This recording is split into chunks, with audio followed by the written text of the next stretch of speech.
Hello everyone. तो अब हम करेंगे, आज का टॉपिक जो हम करेंगे वो है बायोजियोकेमिकल साइकिल्स। तो हमें पता है कि जो एनर्जी है flows directionally through ecosystem entering as sunlight and leaving as heat. ठीक है, फिर उसके बाद आएगा कि डिफरेंट टॉपिक लेवल में कैसे कैसे कौन कौन से ऑर्गेनिक साइकिल्स जो होते हैं।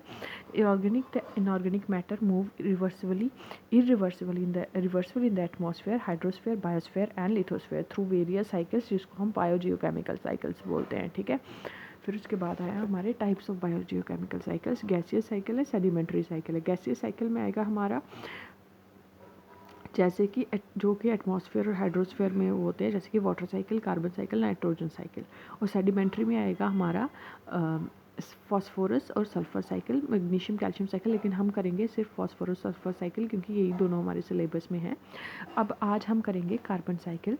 तो कार्बन साइकिल है एटमॉस्फेरिक कार्बन, ये ATM मैंने एटमॉस्फेरिक लिखा है। Atmospheric carbon in the form of CO2 is the critical source of carbon in an ecosystem. The ecosystem gave most of the carbon from the atmosphere by process of photosynthesis. ठीक है, in the process of photosynthesis CO2 from the atmosphere together with the solar energy and water is converted into food and carbon gets trapped in the biomolecules. ठीक है, क्या होता है photosynthesis में जो CO2 होती है वो क्या होती है, एटमॉस्फेयर से सोलर एनर्जी से वाटर के साथ सोलर एनर्जी के साथ मिलके कन्वर्ट किस में हो जाती है, फूड और कार्बन में। ठीक है, तो जो है carbon is trapped in the food is used by the living organism to fulfil their energy and nutrient requirement. After fulfilling their requirement the excess carbon is released by organism either in the gaseous form or as a byproduct in the form of respiration. ठीक है, हाँ, कैसे carbon dioxide बाकी जो use हो जाती है, जो बाकी बचती है, वो हम क्या करते हैं, हम रेस्पिरेट करते हैं। ठीक है,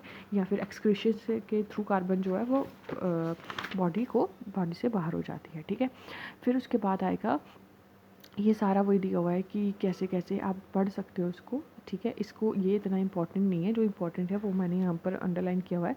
it is to be noted that ocean deposits are for the biggest sink of carbon. सबसे ज़्यादा कार्बन कहाँ पाई जाती है, ओशन में पाई जाती है। ठीक है, जो ये biggest sink of carbon on the planet है।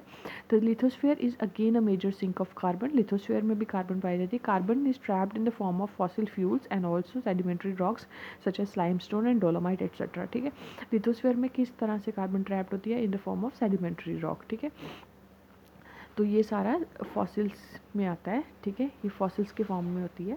अब देखो, अब हम करेंगे कि carbon moves from reservoir to another. Carbon कैसे मूव करता है। ठीक है, सबसे पहले कंबशन होती है, burning of wood and fossil fuels by the factory, वहाँ से कार्बन डाइऑक्साइड रिलीज होती है। फोटोसिंथेसिस से कार्बन टेकन अप हम ले लेते हैं, फोटोसिंथेसिस प्लांट्स लेते हैं। फिर ठीक है, into rich molecules and glucose and क्या होता है, फोटोसिंथेसिस का बाय प्रोडक्ट क्या होता है, ग्लूकोज होता है।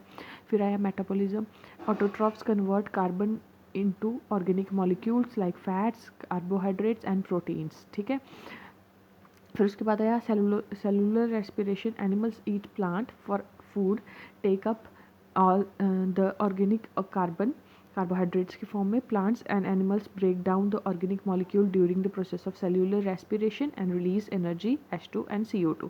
CO2 is return to the atmosphere during the gaseous exchange. ठीक है, बाद में जब हम खा लेते हैं उसके बाद हम रेस्पायर करते हैं तो वो CO2 वापस एटमॉस्फेयर में चली जाती है।